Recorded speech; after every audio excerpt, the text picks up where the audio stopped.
Hey friends, you're tuned in to the Learn or Be Learned podcast, a show where wisdom meets curiosity in order to discover the human experience. I'm your host, Shiva D, and remember, you either learn from or you're learned from. Now, let's get back to the show.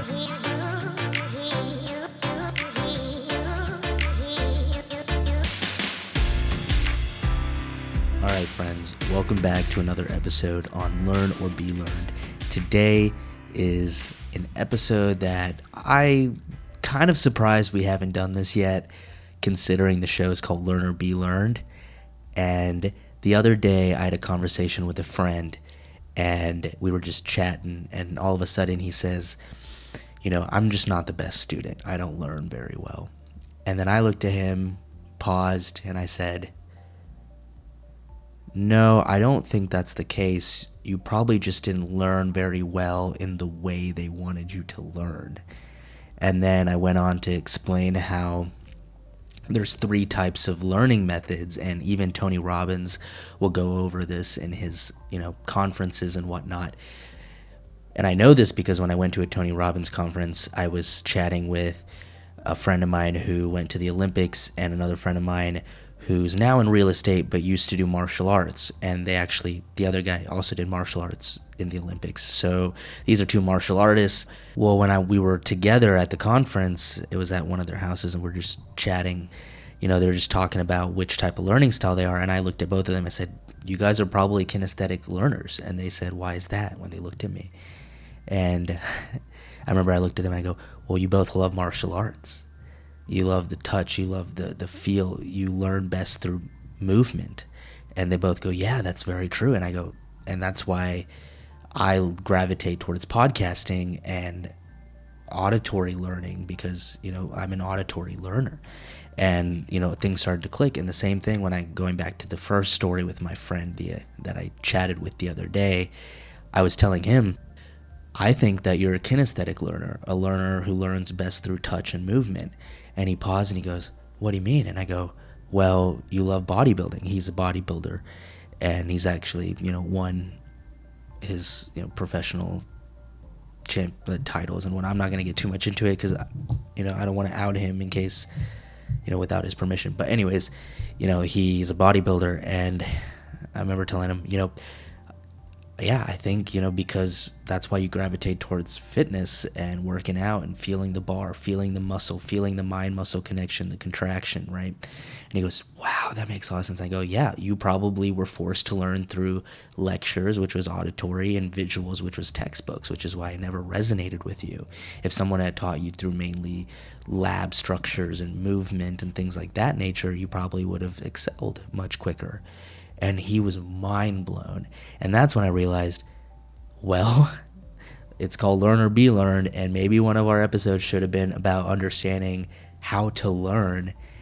And, maybe I'll do another episode on how to learn, but this is a little bit of a start, right? So we're going to talk about the 3 types of learning and how to identify which one you are, because I think that really helps. And I'll explain why with a short story about my personal life, right? So growing up, I did fairly well in school.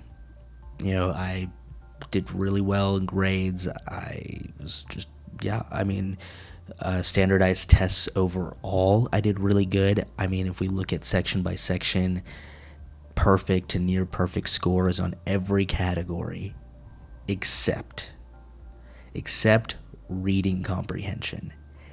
For the life of me, I just sucked.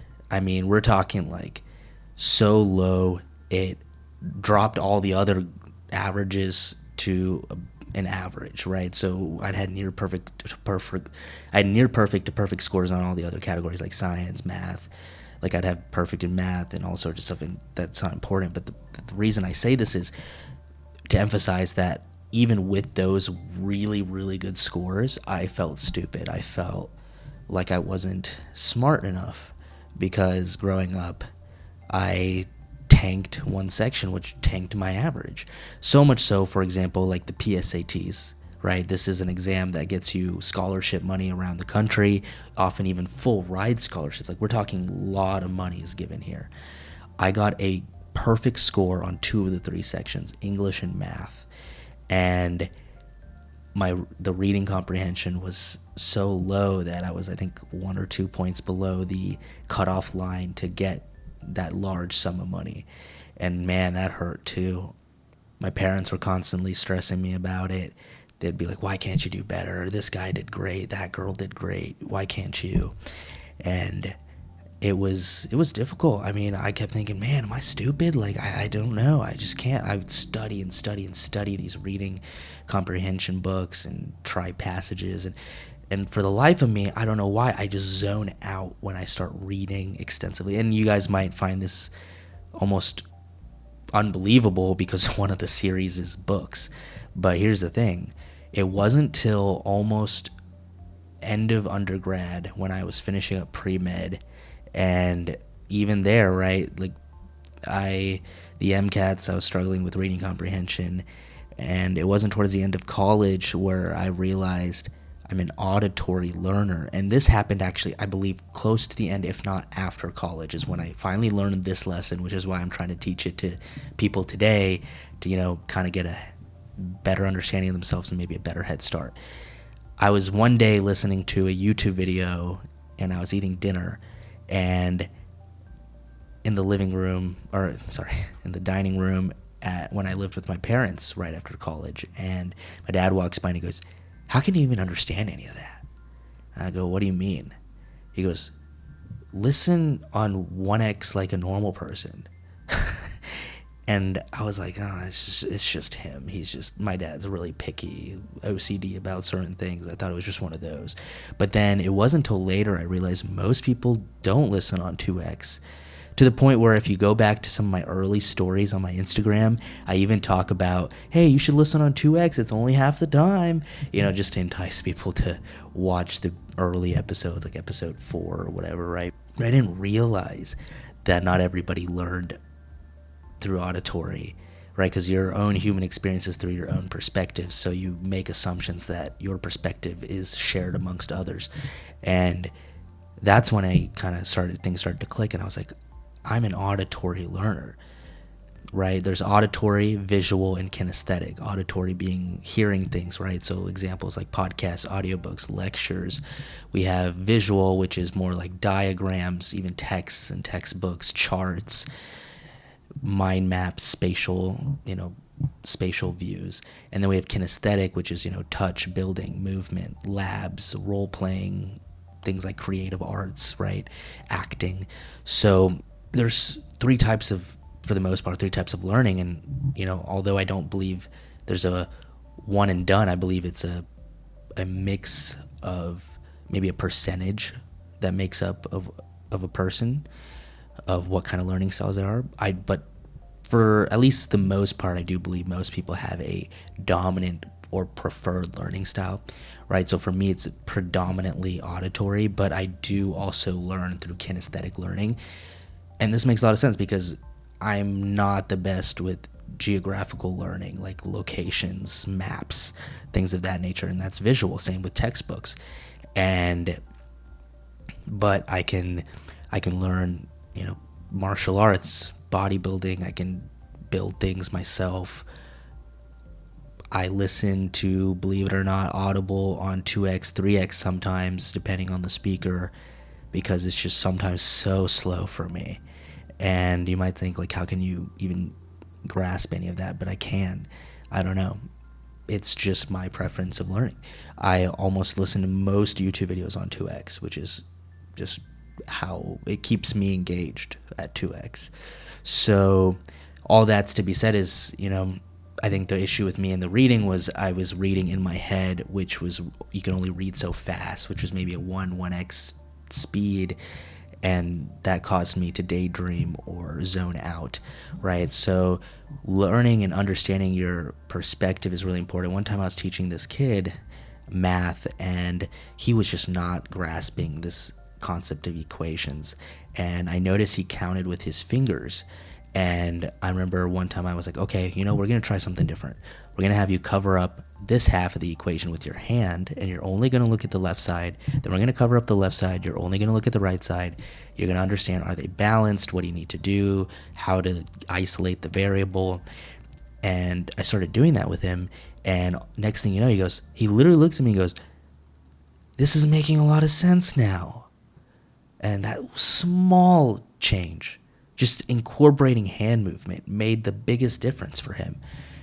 And I found that so fascinating that that's all it took. Was visually he just couldn't isolate the sides, but the second he covered it with his hands physically, boom, understood it. So I think there's a lot of merit into what I'm speaking about. I think it's a very important topic, and I think understanding what kind of learner you are will make all the difference, right? So for me, how to circumnavigate this reading problem, I do focus on reading. I do read on occasion without, when I say on occasion, I mean without some sort of auditory assistance like Audible, audiobooks. I'll try to, improve that skill, but I do know my strong suit is listening, so I'll have oftentimes the book with me and the audiobook running at the same time, which gives me this 2-in-1 to kind of keep me on track.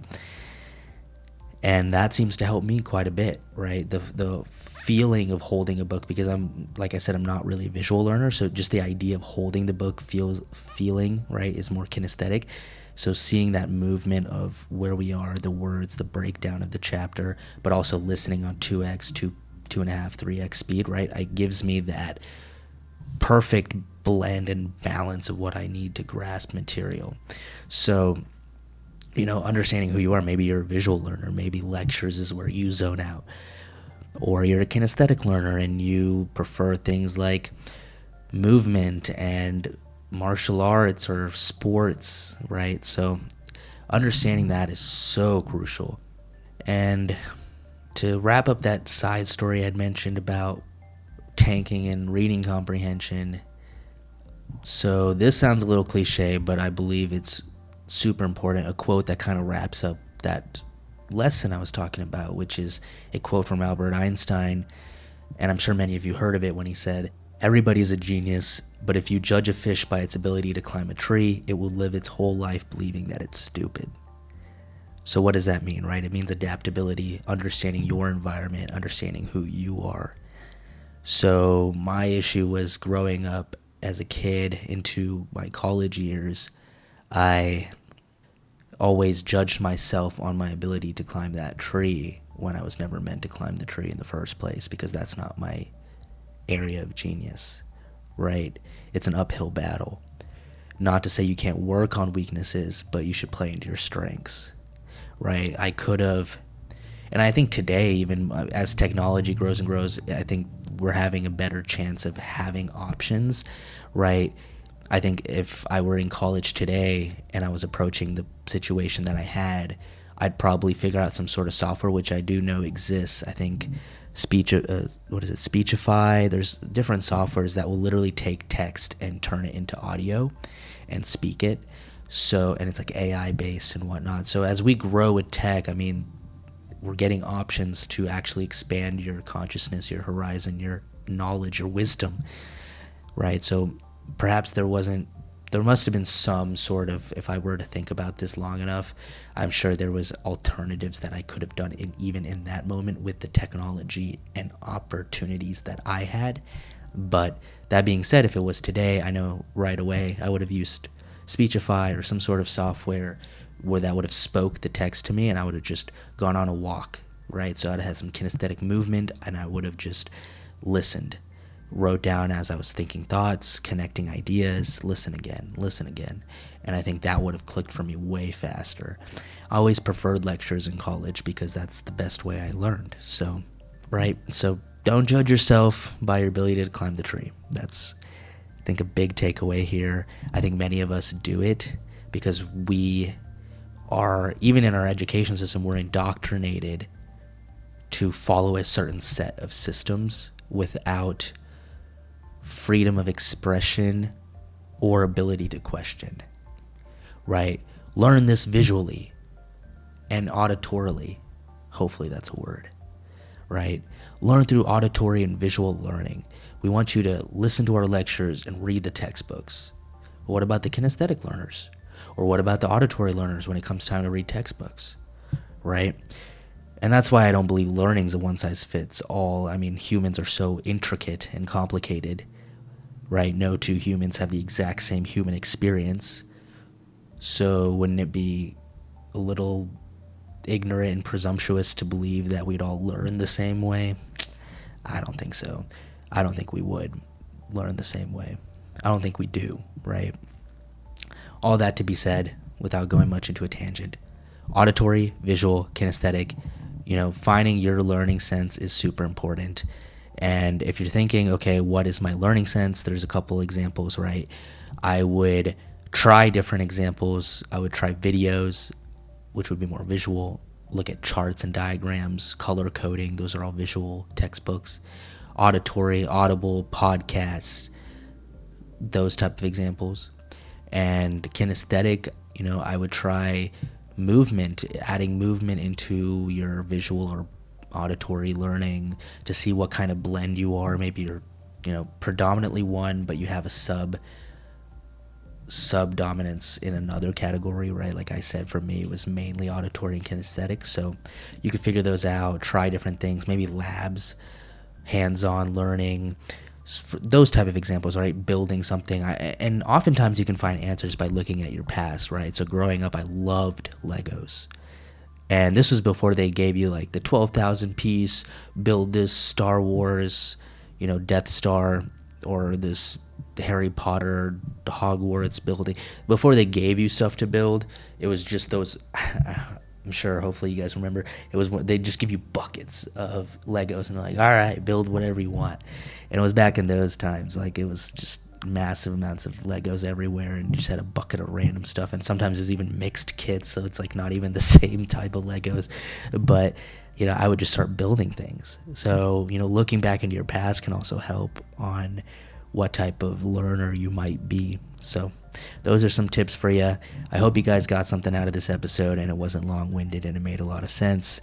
And I hope you guys understood where I'm coming from and are able to extrapolate into your own lives, because it really made a difference for me, and I'm sure it'll make a difference for you. So keep learning, figure out how you learn. Don't judge your ability to climb the tree, because you were never meant to do so in the first place. And remember, everybody, you either learn from or you're learned from. Thanks.